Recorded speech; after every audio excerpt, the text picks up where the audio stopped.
같이 큐티 묵상을 하고 있습니다.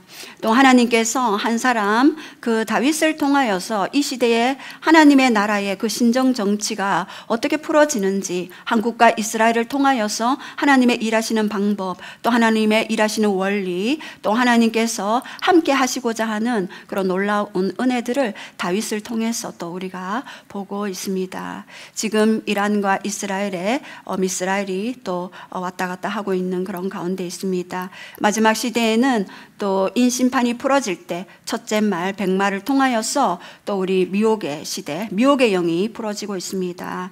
또 많은 교회와 또 단체 가운데 미혹들이 계속해서 각 사람들의 마음과 생각과 감정을 또 올가매고 있습니다. 또 둘째 말, 붉은 말이 또 전쟁을 일으키고 있습니다. 지금 많은 우크라이나 러시아 전쟁을 비롯하여 여러 전쟁들이 계속되어지고 있습니다.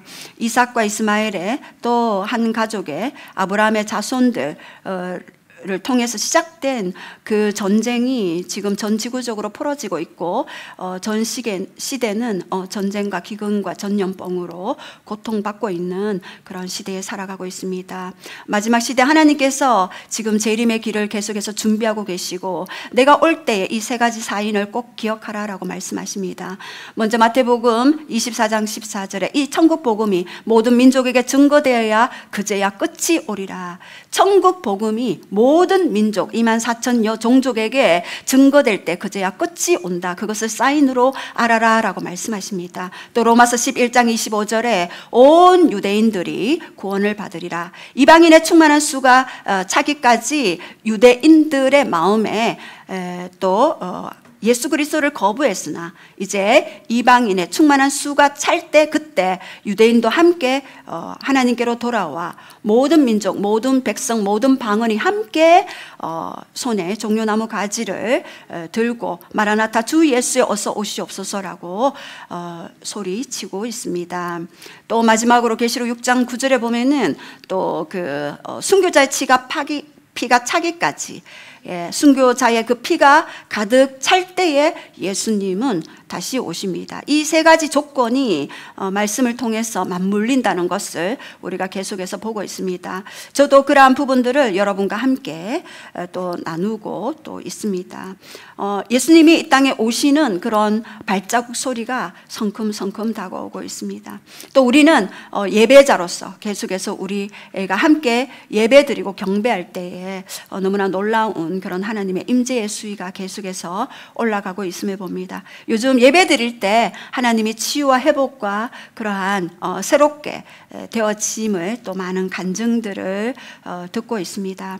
우리 역대상 14장 1절에 보면은요, 두로 왕 히람이 다윗에게 사신들과 백향목과 석수와 목수를 보내 그의 궁전을 건축하게 하였더라.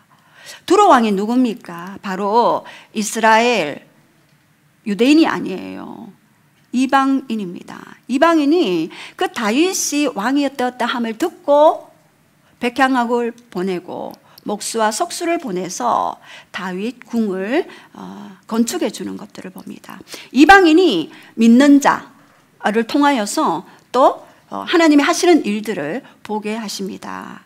이 성전도 믿지 않는 주인이 이 땅을 내어주셔서 또 우리가 또 이 외부는 건축해 주셨고 내부를 또 우리가 함께 리모델링을 했죠.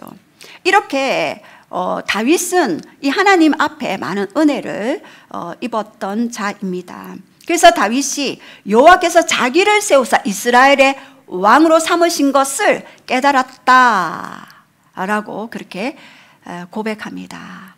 아, 하나님이 나를 왕으로 삼으셨구나.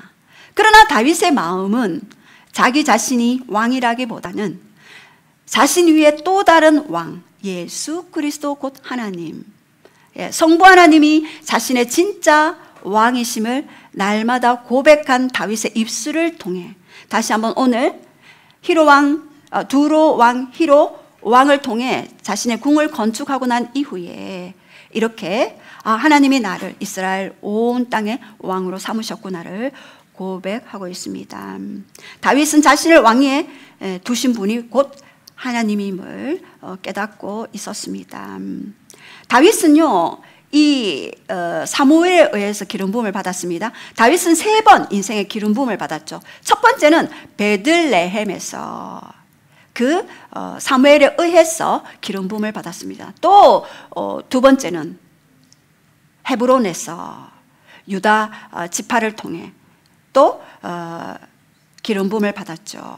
그리고 마지막 예루살렘에서 온 이스라엘의 왕으로 인정되어지는 그러한 것들을 또 하기 위해서 마지막 예루살렘에서 기름 부음을 받았습니다. 다윗은 3번의 기름 부음을 받았고, 그리고 인생에 있어서 4번의 그런 큼직큼직한 그러한 시즌들을 거쳐야 했습니다. 첫 번째는 바로 베들레헴에서 양치는 이름도 없고 또한 힘도 없고 능력도 없고, 그러나 들판에서 양을 치면서 물매를 던지면서 계속해서 물맷돌을 연습하고, 다윗의 장수 가운데서는요, 물맷돌을 연마한 자가 있어서 그가 큰 용사에 들었다라고 했는데, 그 얘기를 저희 아들이 큐티를 하면서 그렇게 얘기하더라고요. 물맷돌로 어떤 장수를 이기기 위해서는 이 사람이 얼마나 은밀한 곳에서 갈고 닦았던가. 우리 아이는 그거를 보더라고요.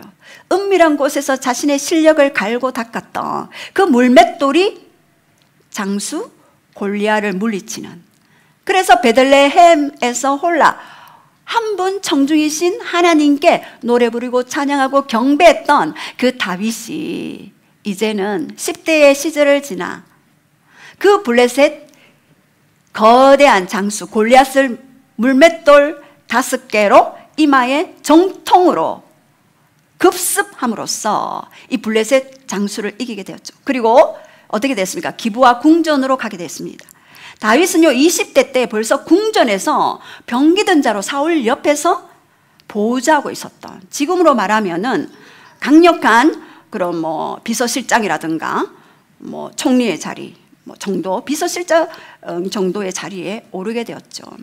그러나 다윗이 한 가지 청하였던 시편 27편 4절, 내가 여호와께 한 가지 구하였던 그것을 내가 하나님 앞에 내가 구한다. 나로 내 평생의 여호와의 아름다움을 바라보며 그 전을 사모하며 그분을 경배하는, 그것을 다윗의 한 가지 원띵의 그 삶을 살았습니다. 기브와의 그 조기 성공의 그 시기에서도 20대 성공했다. 지금으로 말하면 20대 청와대 간 거예요. 그런데 그는 여전히 자신의 성공에 심취하지 아니하고 내 위에 왕 되신 예수 그리스도, 왕이신 하나님 그분을 높이고 경배하는 그 경배 예배자의 삶을 놓치지 않았습니다. 얼마나 그 다윗의 마음에, 그래서 항상 다윗은 시편 18편 1절에 나의 힘이 되신 여호와여 내가 주님을 사랑하나이다. 그리고 시편 42편 1절에도 사슴이 시냇물을 갈급한 같이 내 영혼이 마른 땅같이 주님을 갈망하나이다. 늘 하나님을 목말라 했고 배고파 했고 그렇게 하나님에 대해서 굶주려 있었습니다. 그리고 헤브론에서 단 2 지파의 왕으로 인정받는 그 시기에도 여전히 다윗은 하나님을 경배했습니다. 광야에서 사울이 군사 3,000명을 풀어놓아서 다윗 잡아라 라고 계속해서 다윗을 공격했지만, 이 다윗은 도망자의 신세, 망명자의 신세가 되었을지라도 오직 한 분이신 하나님을 경배하고 예배하는 삶을 계속 했었습니다. 그리고 마지막 4번째 시즌, 온 이스라엘의 왕이 되는 예루살렘에서 기름 부음 받은 그때도 여전히 다윗은 왕 되신 하나님을 경배하고 높이는 예배자의 삶을 살았던 것입니다. 저는 이 다윗의 그 갈망과 다윗의 그 기름 부음이 내 삶 가운데 넘쳐날 수 있도록 항상 그 다윗의 그 시편 말씀을 가지고 먼저 기도를 시작했습니다. 먼저는 보혈로 덮고 난 이후에 계속해서 그 갈망이 멈추지 않도록 그것들을 반드시 했습니다.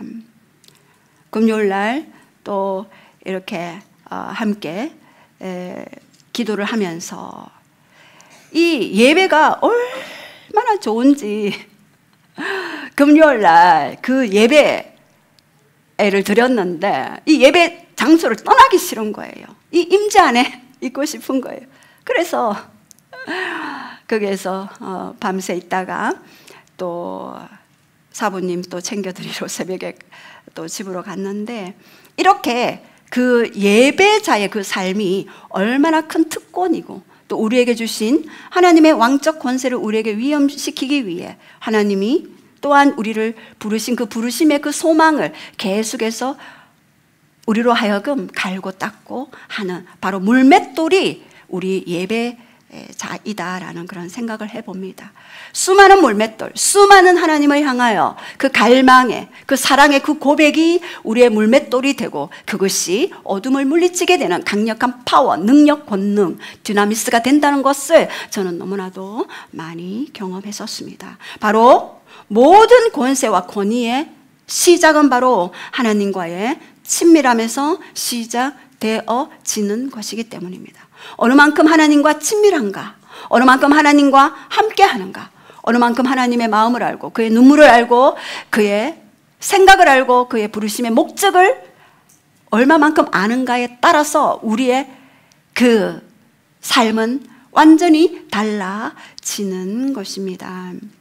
저는 이렇게 이 다윗과 그 사울의 차이는 바로 얼마만큼 하나님을 예배하는가, 얼마만큼 하나님을 경배하는가에 따라 다릅니다. 제가 지난주에 수요일 날도 훈련 모임을 할 때 그 얘기를 했어요. 우리가 말씀 묵상을 합니다. 그리고 그 트래킹을 하고 묵상을 하고 암송을 합니다. 그런데 그 모든 말씀이 레마로 풀어지기 위해서는 기도를 해야 합니다. 근데 그 기도 가운데 많은 기도가 있습니다. 선포 기도가 있고 통성 기도가 있고 그리고 묵상 기도가 있습니다. 그러나 우리의 최종적인 목적은요, 바로 지성소이며 그리고 하늘 보좌입니다. 그곳에서 모든 하나님의 역사는요, 전 지구의 움직임이 바로 그 지성소에서, 바로 그 보좌에서 하나님의 일하심을 먼저 목도하는 자. 구약에는 선지자, 제사장, 왕이 기름 부음을 받고 하나님의 뜻과 계획과 목적을 알고 그 하나님의 권능을 풀어내었죠. 바로 신약을 살아가는 모든 자들에게는 요엘서 2장 28절 모든 육체에게 나의 영을 부어줄 것이다. 그것이 사도행전 2장과 1장에 오순절 마가의 다락방을 통하여서 그 모인 120 문도에게 오순절 성령님이 강림하심으로써 불과 그리고 바람과 물과 기름과 비둘기로, 인으로, 검으로 성령님이 역사하시는 그러한 표적과 기사로서 그곳에 방문하셨습니다. 이제 성전 대신 예수 그리스도가 우리 속에 오시는 사건이 바로 오순절 성령의 사건이라고 말씀드렸습니다. 그 오순절이 바로 우리 안에 있고 우리 곁에 있고 바로 우리가 가는 모든 곳에 바로 오순절의 역사가 있게 된다고 지난 시간에 여러분들에게 말씀드렸습니다. 여러분, 그러나 우리가 보좌에서 하나님의 얼굴을 대면하지만 이 땅은 요한 1서 5장 19절에 온 세상은 악한 자인의 처해 있기 때문에 우리가 영적으로 무장할 수밖에 없습니다. 여러분은 반드시 영적으로 무장하셔야만 하는 것인데 바로 이 영의 원리를 꼭 아셔야만 합니다. 첫 번째, 영의 실체 원리. 우리 한번 기름 부음의 단계가 올라갈 때 어둠도 함께 공격한다. 우리 8절 우리 한번 선포하시겠습니다. 시작. 다윗이 기름 부음을 받아 온 이스라엘의 왕이 되었다 함을 블레셋 사람들이 듣고 모든 블레셋 사람들이 다윗을 찾으러 올라오매 다윗이 듣고 대항하러 나갔으나. 예, 다윗이 이제 기름 부음을 받았어요. 근데 온 이스라엘의 왕이 마지막 단계 예루살렘에서 기름 부음을 받았다 함을 듣고 누가 찾아왔습니까? 블레셋 사람. 이 블레셋 사람은 바로 누구입니까? 이 다윗이 지금 계속해서 기름 부음이 광화되어져 가는 그런 시즌들이 있습니다. 처음에는 어디라 그랬죠? 베들레헴, 기브와 헤브론에서 이제 온 이스라엘의 왕이 되었던 네 번째 단계의 기름 부음에 진입했습니다. 목동 출신으로 그렇게 망명자의 신세로 살아갔지만 이제 하나님이 그에게 은혜를 베푸셔서 온 이스라엘 왕으로 승격시켜 주셨습니다. 영적인 승진, 영적인 단계가 여러분 올라가면 올라갈수록 기름 부음이 증가될수록 대적의 공격도 더 커지는 것들을 볼 수 있습니다. 저도 주님 사역을 위한 기름 부음이 필요합니다. 더 기름 부음을 부어 주시옵소서라고 단계들이 올라갈 때마다 또 다른 단계의 시험과 또 다른 단계의 그런 어둠들이 공격하는 것들을 보게 되었습니다. 이 블레셋은요, 지금 그리스와 터키 사이에 온 해양 민족이었어요. 그들은 이제 다윗이 이스라엘의 왕이 되었다는 그 소식을 듣고 당시 이스라엘은 청동기 그러한 무기를 가지고 있었고 블레셋은 철기 무기를 사용하고 있었습니다.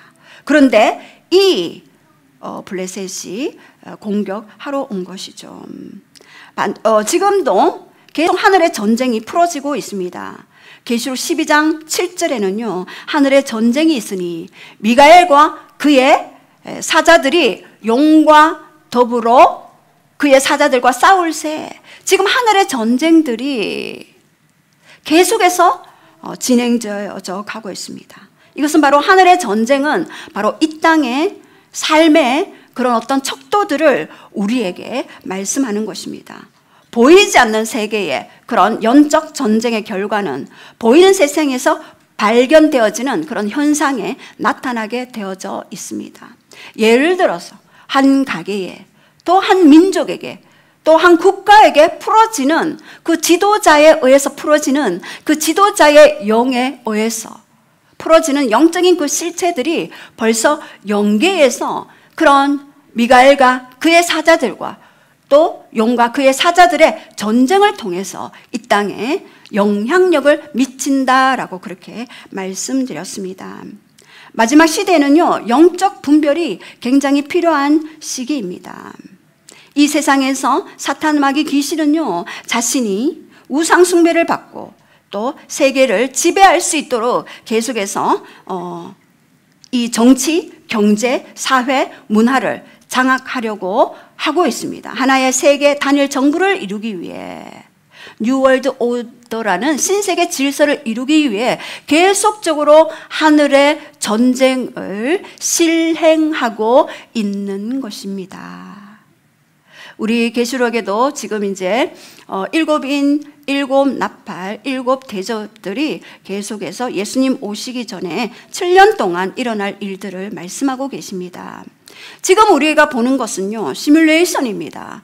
이 땅에서 우리로 하여금 준비될 수 있도록 하나님께서 세계 정세를 보여주시면서 또 우리가 어떻게 이 땅에서 무장하고 또 어떻게 예배자로서 살아야 할 것인가 계속해서 말씀하고 계시는 것입니다.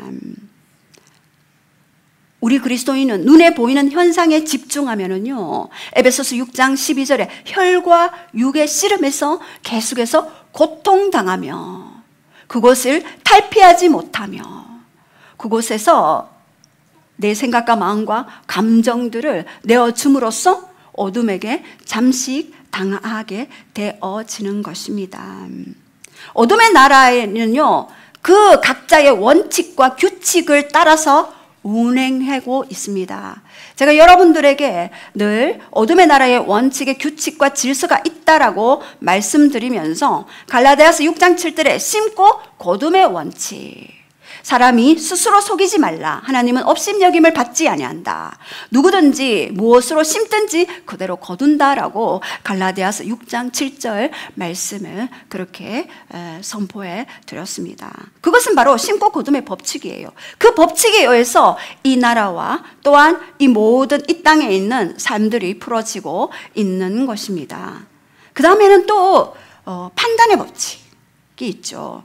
마태복음 7장 2절에는 너희가 비판하는 그 비판으로 너희가 비판을 받을 것이요 너희가 헤아리는 그 헤아림으로 헤아림을 받는다라고 그렇게 판단의 법칙을 말씀드렸습니다. 판단할 때 우리 안에 내적 맹세를 통해서 그리고 그 내적 맹세가 혼의 묶임을 가져와서 우리의 삶을 지배한다라고 말씀드렸습니다. 심고 거둠의 법칙, 판단의 법칙, 그 다음에 증가의 법칙. 예, 우리 호세아 8장 10절에 7절에 그들이 바람을 싣고 광풍을 거둔다라고 말씀드렸습니다. 그리고 기대감의 법칙. 우리가 부정적인 그 기대만을 가지고 우리의 혼을 계속해서 영에게 빼앗긴다면 우리는 계속해서 실패할 수밖에 없다. 그래서 기대감의 법칙. 시편 34편 7절에 또 여호와를 기뻐하라 저가 내 마음의 소원을 이루리라. 우리가 하나님을 기뻐하고 하나님께 집중할 때 우리 마음의 소원을 이루어 가시는 하나님을 우리는 경험할 수 있습니다. 이렇게 이 블레셋 족속이 다윗이 온 이스라엘의 왕이 되었다 함을 듣고 쳐들어왔어요. 다윗의 기름 부음을 통하여 그 기름 부음을 이제 더 이상 증가하지 못하기 위해 어둠이 공격의 거점을 가지고 통로로 들어오게 되었습니다. 저는 예전에 제가 이런 어떤 사역들을 할 때 기도하는데 어둠이 찾아왔어요. 그리고 너가 이 사역을 그만둔다면 내가 너에게 부귀와 영화를 주겠다. 그래서 예수님의 이름으로 떠나갈지어다 이렇게 선포했습니다. 왜요? 나는 그것보다 더 금보다 은보다 더 귀하신 그 예수 그리스도가 나의 왕, 나의 구주, 나의 임금 되시기 때문입니다. 이렇게 저도 단계적으로 뭔가 사역이 풀어질 것 같으면 어둠이 공격하는 일들이 우리의 생각과 마음과 감정을 계속해서 공격할 수 있습니다. 여러분들도 어떤 공격이 있다 할 때는 내가 더 믿음이 강화되어지는가? 내 기름 부음이 더 증가하는가?로 여러분 측정하시면 됩니다. 영적인 승진의 단계는요 거저 오는 것이 없습니다. 그러나 어둠은 공격할지라도 우리가 여전히 예배자로서 흔들림 없이 요동하지 않고 그 자리에서 성소에서 주의 얼굴을 바라보는 그 삶을 살아가신다면 여러분은 또 다른 이김을 경험하게 될 것입니다.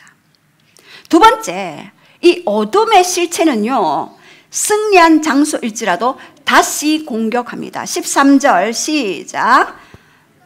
블레셋 사람들이 다시 골짜기를 침범한지라. 끝난 싸움이 아닙니다. 역공격합니다. 모든 삶에 어떤 패턴들이 있죠. 사건들이 있죠. 그러나 반복해서 여러분 그렇지 않습니까? 모든 사건과 또 모든 일들이 반복해서 패턴적으로 공격합니다. 저의 가문도 마찬가지예요. 이 가문 속에 파송된 영, 친숙한 영, 공유의 영이 계속해서 돌아다니면서 공격하는 것들을 봅니다. 저는 사역할 때 그것을 많이 봐요. 이 사람에게 있는 어둠이 떠나갈 때 그냥 떠나가지 아니하고 그의 혈족을 다시 공격하는구나를 너무나도 많이 경험했습니다. 그래서 반드시 우리에게는 보혈로 덮는 기도, 보호 기도가 필요하고요. 그리고 또한 시편 91편 3절 4절에 모든 보호의 울타리로 진쳐지는 그러한 기도가 굉장히 필요합니다. 그래서 저는 시편 91편을요 매일 선포하고 주장하고 시인합니다. 여러분들도 제가 날마다 시편 91편을 계속해서 여러분 무장하라고 말씀드리지 않습니까? 특별히 우리 가문에는 반복적인 사건들이 패턴적으로 반복적으로 일어난다 하시는 분들은 반드시 시편 91편과 계시록 12장 13절을 주장하고 선포하고 보혈 뿌리고 바르고 덮으라라고 그렇게 말씀드렸습니다. 모든 가정에는요 각자의 죽음의 영이 흐를 수도 있고 또 분리의 영이 흐를 수도 있고 자살의 영이 흐를 수도 있고 우울의 영이 흐를 수도 있고 많은 그런 어둠들이 장악할 수 있어요. 저도 이렇게 외국에 가서 이렇게 사역을 하거나 이럴 때 보면은요 너무나 놀라운 사건들이 많이 있습니다. 아이국에 갔을 때 어떤 분이 기도를 하는데 그분이 너무나 막 그 안에 간인가 어디가 아파가지고 너무나 고통스러워 하는데 하나님이 비춰주셨어요. 뭐요? 그 사람 아버지가 돌아가셨을 때 그 아버지가 그것 때문에 그렇게 고통하시다가 돌아가셨는데 그 죽음의 현장에 그 장례식 할 때 극도의 슬픔과 극도의 아픔과 극도로 이 탄식했대요. 그때 그 영이 자기에게 들어가게 되었고 그 실체가 드러나게 되었습니다. 제가 말씀드렸습니다. 그 영이 갔습니다. 그래서 예수님의 이름으로 선포하고, 그러나 반드시 다시 역공격에서 들어와 봅니다. 이 사람이 진짜 예수 그리스도로 왕 대신 그 하나님으로 무장이 되었는지, 말씀과 기도로 무장이 되었는지 다시 역공격해서 오게 됩니다. 우리가 순간 기도에서 응답을 받지만, 그러나 지속적으로 반복적으로 우리가 하나님 앞에 우리의 삶을 드리고 우리의 마음을 드리고 우리의 생각을 드리고 우리의 감정을 드리는 거 굉장히 중요합니다. 완전히 그 영이 발붙이지 못하도록 여러분 자신과 여러분의 가문을 무장해야 합니다.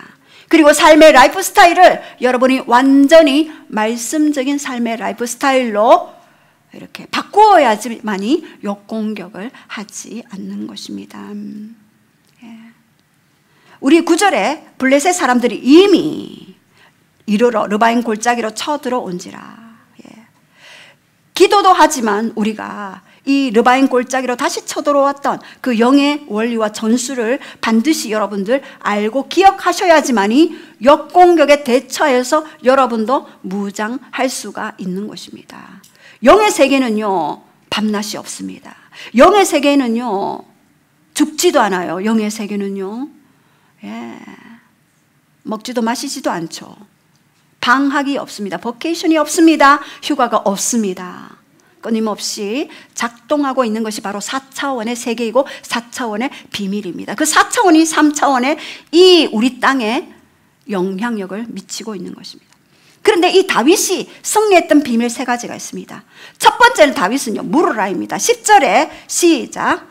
다윗이 하나님께 물어 이르되 내가 블레셋 사람들을 치러 올라가리이까 주께서 그들을 내 손에서 넘기시겠나이까 하니 여호와께서 그에게 이르시되 올라가라 내가 그들을 내 손에 넘기리라 하신지라.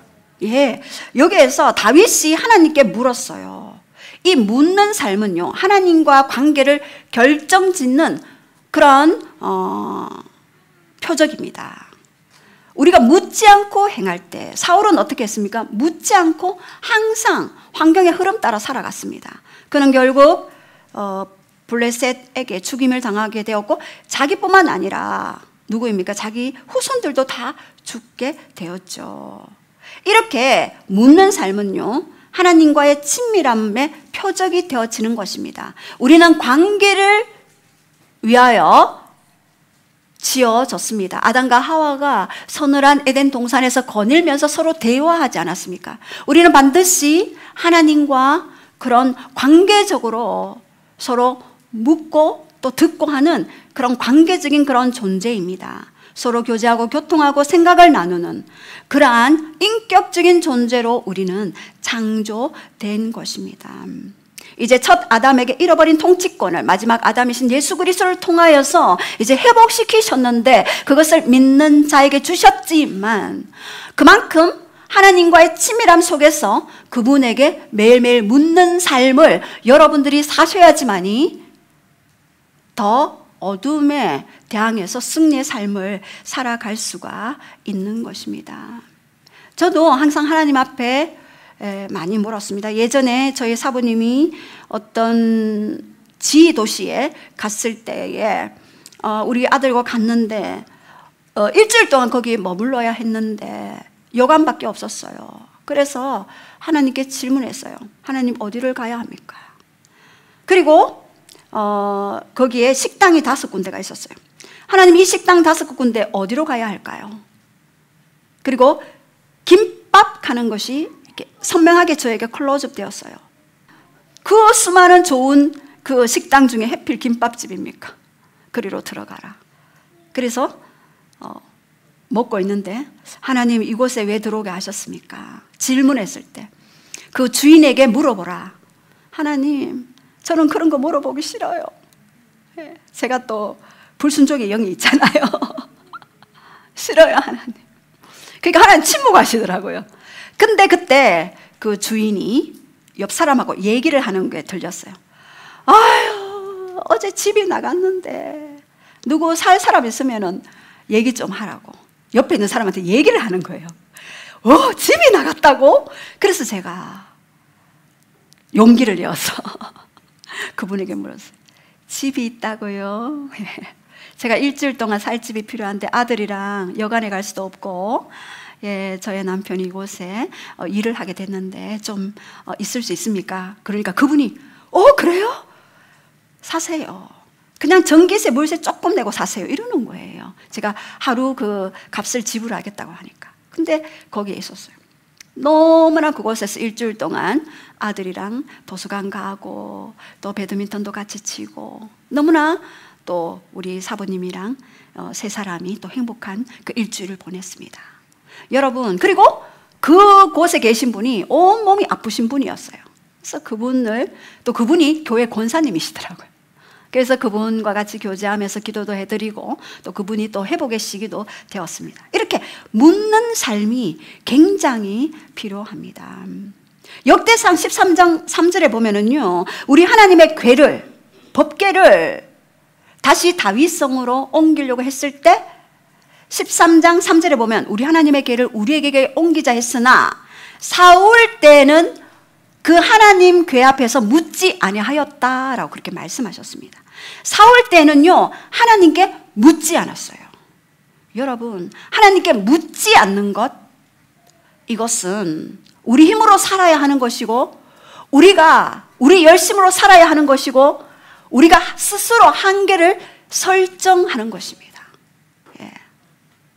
저는 이 묻는 삶을 통해서 너무나 많은 돌파들을 경험했습니다. 예. 사울은 세 가지 실수를 했죠. 첫 번째 실수는 사무엘상 13장 8절 9절에 끝까지 기다리지 못하고 사무엘 없이 스스로 제물을 드렸습니다. 사무엘이 내가 올 때까지 7일간 기다려라 라고 했지만 막 적들은 쳐들어오고 백성들은 흩어지고 급박하여서 본인이 제사를 드려버렸어요. 순종하지 않았습니다. 인내하지 못했습니다. 제사장 사역과 연관된 그 사역은 바로 레위기 6장 8절에서 13절에 제사장이 제사를 드리게 되어 있는데 급박하니까 하나님께 묻지 않고 본인이 제사를 드려버렸습니다. 사울은 순종하기보다 사람들의 마음이 흩어지는 것들을 두려워했지요. 그는 어려움의 때에 하나님의 명령을 가볍게 여겨서 실패를 하게 되었습니다. 왜요? 사울은요, 이 다윗처럼 광야에 훈련이 없고 그냥 바로 이스라엘 초대 왕이 되었습니다. 다윗은 어떠했습니까? 광야에서 3,000명의 군사를 자기에게 죽이려고 달려드는 그 광야 속에 하나님 나를 제발 외국으로 보내주세요 했을 때 아니 너는 광야에 있어. 아둘람 동굴 시글락으로 전전하면서 그 광야에서 사울의 그 활과 그 칼 앞에서 하나님이 보호하셨고 그 속에서 다윗 안에 있는 그 사울을 하나님은 끄집어 내시기를 원하셨죠. 다윗은 광야의 삶이 있었고 사울은 광야의 삶이 없었습니다. 이렇게 또 두 번째는 사무엘상 15절에 아말렉을 진멸하는 명령에 사울은 불순종했습니다. 양과 소와 가장 좋은 것은 남겨두고 진멸하기를 즐겨하지 아니하고 가치 없고 하찮은 것만 진멸했습니다. 부분적인 순종을 했죠. 물론 하나님은 우리의 부분적인 순종을 기뻐하셔요. 그러나 사울은 왕이었잖아요. 우리의 단계가 올라가면 올라갈수록 여러분들의 직분이 올라가면 올라갈수록요 하나님이 더 세밀하게 간섭하시는 것들을 제 경우에 많이 경험했습니다. 또 세 번째는요 다윗이 이 사무엘상 28장에 보면은요 이 사울이 어떻게 했냐면 신접한 자를 찾아갔어요. 하나님께 묻지 않고 신접한 자를 찾아갔죠. 거기에서 도움을 청했어요. 그러나 다윗은 항상 묻는 삶을 살았죠. 그래서 역대상 11장 9절에 만군의 여호와께서 함께 계시니 다윗이 점점 강성하여 가니라. 또 역대상 18장 6절에 다윗이 어디로 가든지 여호와께서 이기게 하셨더라. 그리고 역대상 18장 13절에도 다윗이 어디로 가든지 여호와께서 이기게 하시니라. 다윗이 과거에도 이기게 하셨고 현재에도 이기게 하시고 미래에도 이기게 하시리라. 모든 삶을 하나님 앞에 드리고 묻는 삶이 되었기 때문입니다. 묻는 자에게 주신 특권은요, 바로 이런 임마누엘의 특권뿐만 아니라 이기는 자의 삶을 살게 하시는 것입니다. 여러분 13절에 보면은요, 블레셋 사람들이 다시 골짜기를 침범했을 때 또 다윗이 물었습니다. 왜냐하면 다윗은 그 묻는 삶의 파워를 알았기 때문입니다. 이 대상은 블레셋이고 장소는 르바임 골짜기에 다시 한번 찾아왔습니다. 여러분, 끝났다고 끝난 게 아닙니다. 이번 문제 해결되면 모든 게 다 해결될 것이다, 나태하게 되지요. 그러나 아닙니다. 또다시 르바임 골짜기, 똑같은 장소에 똑같은 블레셋 족속들이 쳐들어오는 것을 우리가 13절을 통하여 볼 수가 있는 것입니다. 저는 우리가 느슨해졌을 때 다시 찾아오는 것들을 말했습니다. 제가 청년들도 많이 이렇게 사역을 했지만, 자기는 그 죄를 짓고 싶지 않지만 그것으로 인해서 어려움이 왔고, 그래서 기도했고 다시 회복이 되었지만 또다시 하나님 앞에 묻는 삶을 또 살아내지 못할 때 또 어둠이 스물스물 들어와서 재차 공격하는 것들을 많이 봤습니다. 그렇기 때문에 우리는 날마다 묻는 것이 우리의 그런 습관이 되어야 하는 것입니다. 또 이 승리하는 삶의 비법 두 번째는요, 들으라입니다. 10절 우리 다 함께 선포하시겠습니다. 시작. 다윗이 하나님께 물어 이르되 내가 블레셋 사람들을 치러 올라가리이까 주께서 그들을 내 손에 넘기시겠나이까 하니 여호와께서 그에게 이르시되 올라가라 내가 그들을 내 손에 넘기리라 하신지라. 예. 또다시 물었을 때 또다시 대답하십니다. 하나님께 물으면 하나님의 전쟁이 되어지죠. 예. 그들을 내 손에 넘기시겠나이까 라고 물을 때 올라가라, 내가 그들을 네 손에 넘기리라. 하나님이 작정하시고 하나님이 결단하신 그 전쟁은요, 바로 여호와의 전쟁이 되어지고 그분이 나가서 싸우시기 때문에 승패율 0%, 승리율 100%입니다.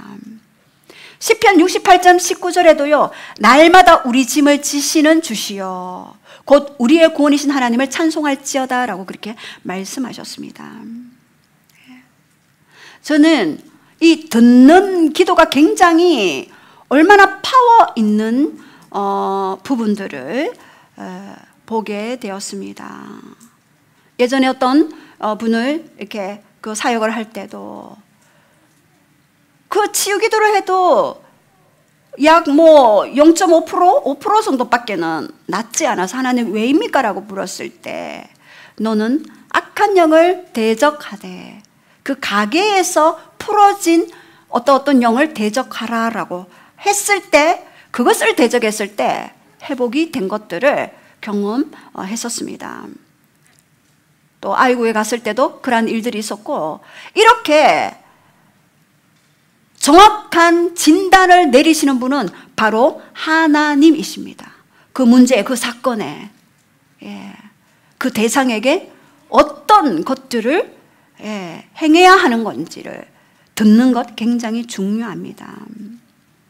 요한복음 10장 26절에도 내 양은 내 음성을 들으며 나는 그들을 알며 그들은 나를 따르리라 말씀하셨습니다. 요한복음 18장 37절에도 무릇 진리에 속한 자는 내 음성을 듣느니라 라고 말씀하셨죠. 들을 때 이미 승리가 그곳에 있는 것입니다. 왜요? 하나님의 창조에 영이 역사하기 때문에. 근데 들을 때 주의할 점이 있습니다. 첫 번째 주의할 것은 내 음성인가? 내 혼이, 내 생각이, 내 감정이, 내 의지가 원하면 원하는 방향대로 우리가 이끌릴 수 있어요. 이거 굉장히 중요한 것입니다. 그래서 저는 첫 번째 사인으로 항상 가족들에게 그 사인을 물었어요. 그랬을 때 저는 특별히 저의 사부님이 저의 가정의 머리시기 때문에 제가 음성을 직접 듣지만, 말씀을 통해 여러 환경을 통해 듣지만 사인을 저는 남편의 언어로 정했습니다. 그럴 때 하나님은요, 사부님이 노하면 제가 좀 더 기다리고 그리고 옛살 때 움직였습니다. 왜요?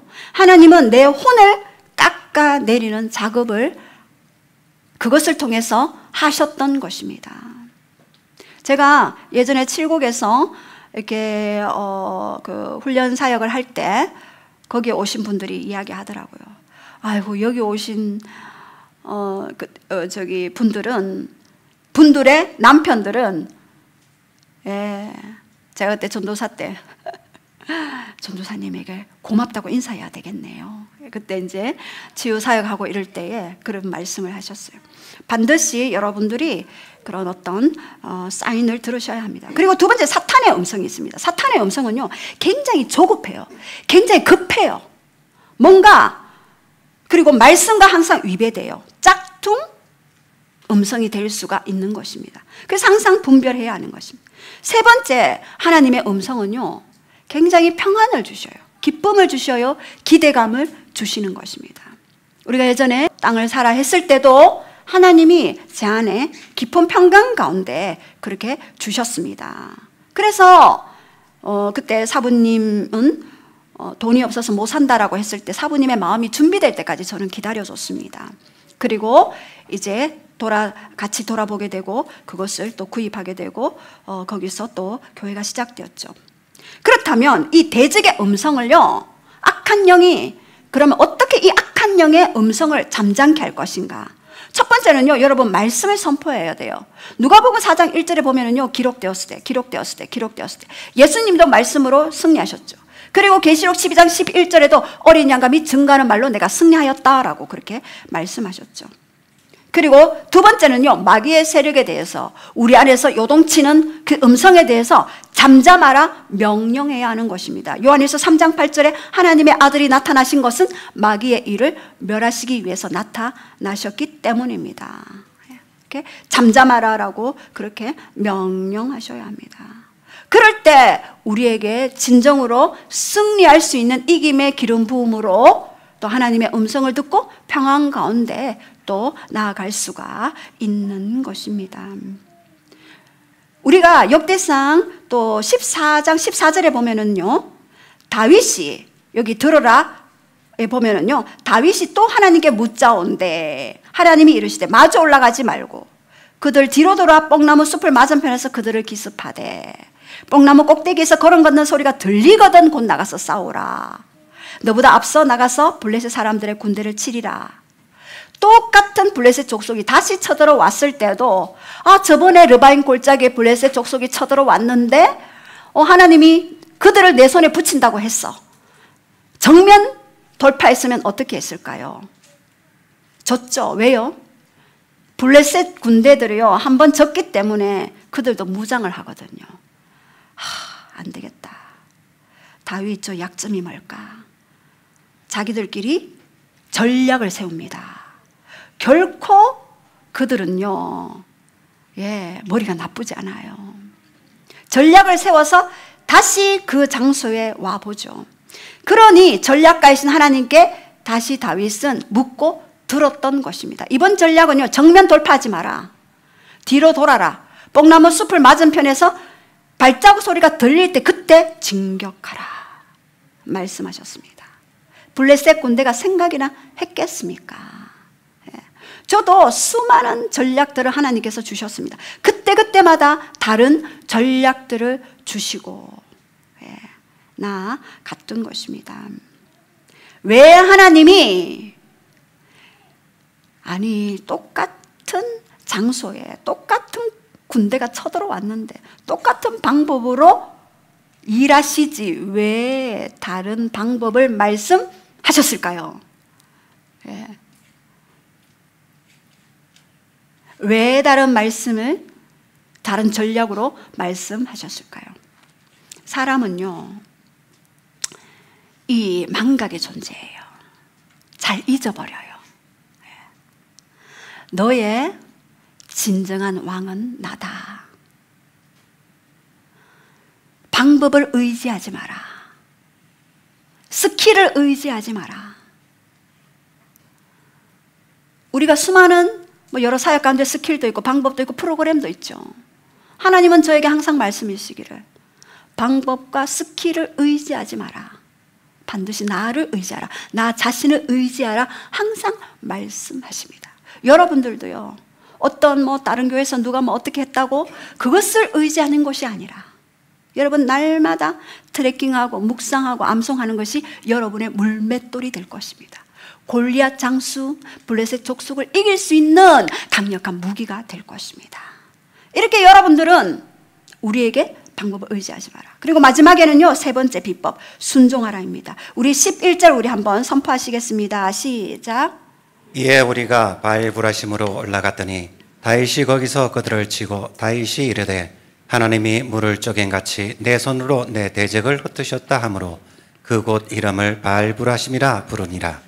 예, 다윗은요 이제 무리가 바알브라심을 올라갔더니 다윗이 거기서 그들을 치고 다윗이 물을 쪼갠같이 내 손으로 내 대적을 흩으셨다.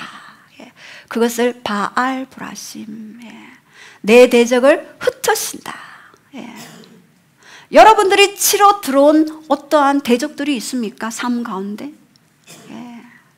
순종할 때에, 묻고 듣고 순종할 때에 이 바알브라심의 놀라운 역사가 여러분의 삶에 풀어지게 될 것입니다. 여러분을 치러 들어온 그 대적들은요, 한 길로 들어왔다가 7길로 도망가게 되어 있어요. 예. 이 순종이 하나님과의 관계를 측정하는 측정도가 되어지는 것입니다.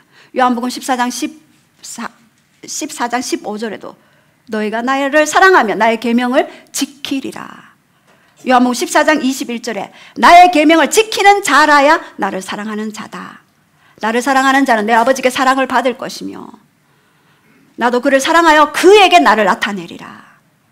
하나님을 사랑하는 것의 표적은 바로 삶에서의 순종입니다. 제가 이 삶에서의 순종하기 위해서 뼈를 깎았습니다. 그리고 도저히 순종할 수 없는 영역에서도 순종하는 훈련을 하게 되었죠. 자, 우리 16절 17절에도 다윗이 하나님의 명령대로 행하여 두 번째 쳐들어왔을 때도 블레셋 사람들의 군대를 쳐서 기본 서부에서 게셀까지 이르렀는데 이 순종과 이 하나님 앞에 듣는 삶을 했던 이 다윗에게 주셨던 하나님의 특권은요, 바로 16절 17절인데 우리 17절을 우리 다 함께 선포하시겠습니다. 마지막으로 시작. 다윗의 명성이 온 세상에 퍼졌고 여호와께서 모든 이방 민족으로 그를 두려워하게 하셨더라. 예. 영적 전쟁에서 승리의 비법 첫 번째는요, 물으라. 두 번째 들으라. 세 번째 순종하라. 이 순종했을 때 다윗의 명성이 온 세상에 퍼졌고 여호와께서 모든 이방 민족으로 그를 두려워 떨게 하였고 이 다윗 왕국은요, 하나님이 점점 강성하게 하셨습니다. 바로 우리 오늘 결론을 한번 선포하고 같이 기도하시겠습니다.